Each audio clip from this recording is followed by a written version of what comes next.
कांदा gravy, tomato gravy वापरायची का मास्टर ग्रेव्ही वापरायची, याच विषयावरून बॅचच्या दुसऱ्या दिवसाची आज आपली सुरुवात झाली.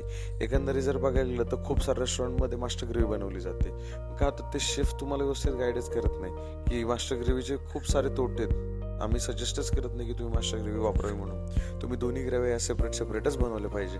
मग ते का, त्याचं काय होतं, कशा प्रकारे टेस्टमध्ये फरक पडतो, या सगळ्या गोष्टींमध्ये आम्ही डिटेलमध्ये चर्चा केली.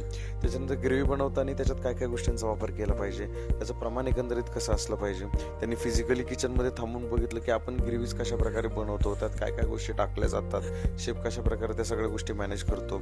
आणि त्याच्यानंतर एकंदरीत जर बघायला गेलं तर इंडियनमध्ये काय काय गोष्टी जातात, कोणत्या भाज्या असतात, त्याची क्वांटिटी किती असते, प्राइसिंग किती असते, मार्जिन किती असतं, हे सगळं आपण त्यांना समजून सांगितलं. त्याच्यानंतर कॉमन भाज्या कोणत्या आणि आपल्या ज्या रेग्युलर भाज्या आहेत त्याच्या व्यतिरिक्त स्पेशल भाज्या कोणत्या, यामध्ये पण आपण त्यांना गाईड केलं. त्या हिशोबाने आपण इंडियनवाला जो आहे त्याचं काय काय काम असतं, बिर्याणी झालं, डाळ झालं, त्यापासून छोट्या छोट्या सगळ्या गोष्टी, त्याची प्रोडक्टची जी काही व्हरायटी आहे ती आपण त्यांना डिटेलमध्ये सगळी समजून सांगितली. त्याच्या जबाबदाऱ्या ज्या आहेत त्या आपण त्यांना डिटेलमध्ये समजून सांगितलं की जेणेकरून त्यांना ऑपरेट करायला सोपं पडेल. अशा सगळ्या गोष्टींवरती चर्चा करून बॅचचा दुसरा दिवस आपण संपला.